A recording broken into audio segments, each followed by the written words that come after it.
Hey everybody, hope you guys doing all right. So yeah, it's good to learn from things. It dawned on me kind of when I was in the middle between like trying to sleep and not being able to sleep that there is a plethora of older, older vehicles, and I start thinking of like rugby or not rugby, but like demolition derby type stuff, like just old vehicles that have been like beefed up using scrap metal and parts like this to be super strong and armored, and it's like why not use that to help develop an armored kind of like a little armored core or armored potential like security force that could be used to help, protect against possible foreign invasions as well as go after criminals and other various organizations. Because a lot of these nefarious companies and organizations, they have very advanced technology. They have armored vehicles, they have drones, they have all sorts of things that we're going to need to be able to take to counter into our, to be able to be successful. You're going to want to be able to make sure that you have ways to deal with these type of things. So why not spend like I'm thinking like maybe like start off with like 100 different vehicles. Maybe you could have 10 semis, 20 trucks, 20 cars, 20 SUVs, 20 vans, 20 bus or 10 10 buses, to an accumulation of 100 different vehicles. And then, yeah, you just go to scrap metal, scrap yards, get some blacksmiths, get some metal workers, and try to just fit them up as well as we can to protect them as well as we can. And some vehicles are going to be a little bit more able to be protected and used in potential combat situations as regards to others. Like some of them, like the buses and the vans, that these things might be better used for personal transportation or goods for transportation. They can also be used for once we get this, the business going, they can be used for transporting goods from one place to another. And because of the nature of this business and the fact that it is a threat to the current sway of things and the current, economic stasis and society that we live in, it's good to expect there's going to be a good deal of resistance and or possibly even like attacks on us and our vehicles and our equipment and our tools. So just even having delivery trucks outfitted with armor and even defensive capabilities is, I think, a good idea. So, like I said, this is just me playing around with numbers, but starting off with 100 armored trucks and vehicles.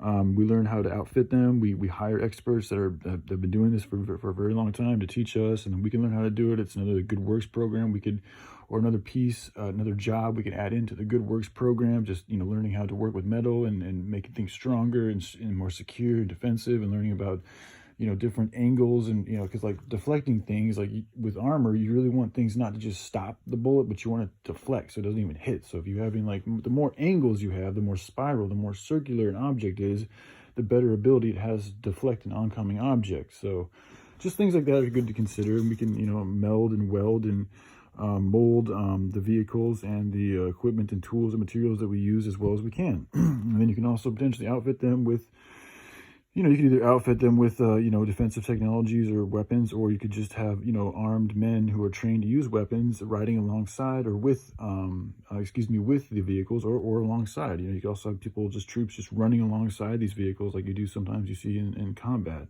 Sorry again about my words not being very fluent, but I'm working with what I got right now. So, but anyways, yeah, I just want to share with you guys. So very cheap, I'm talking like, even an old Honda Civic that you buy for $1,000, you could outfit that and put some metal on there, turn into something that's strong. And it might not be the fastest thing in the world, but at least it's going to be safe, it's going to be strong. You can also use these things to create blockades and corridors and defensive positions where you need be. Because like the thing, like learning from our past mistakes, like having abilities to defend yourself is very important. So if you have a vehicle that's like essentially built kind of like a tank, you can just put it somewhere, and like that is now a secure blockade against any type of attack from, in frontal attack. So, I mean, you create yourself a little circle, you have a whole 360-degree line of defense that can be moved anywhere you want. You could, drive those vehicles anywhere you need to and create any type of a, blockade or defensive perimeter that you need to based on the situation.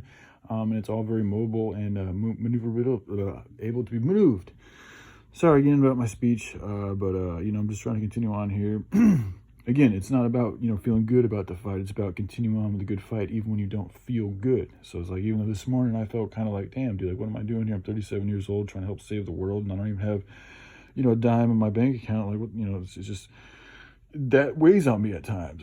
But, excuse me, I just got to continue on. Like, we all have a voice, we all have things we can do, and so I'm just going to continue on in whatever state that I'm in. And things go as they go. They flow as they flow. So this is where I'm at. And yeah, these are just some ideas I'm sharing with y'all. And so yeah, hope you guys have a good day. All right, love y'all. Bye.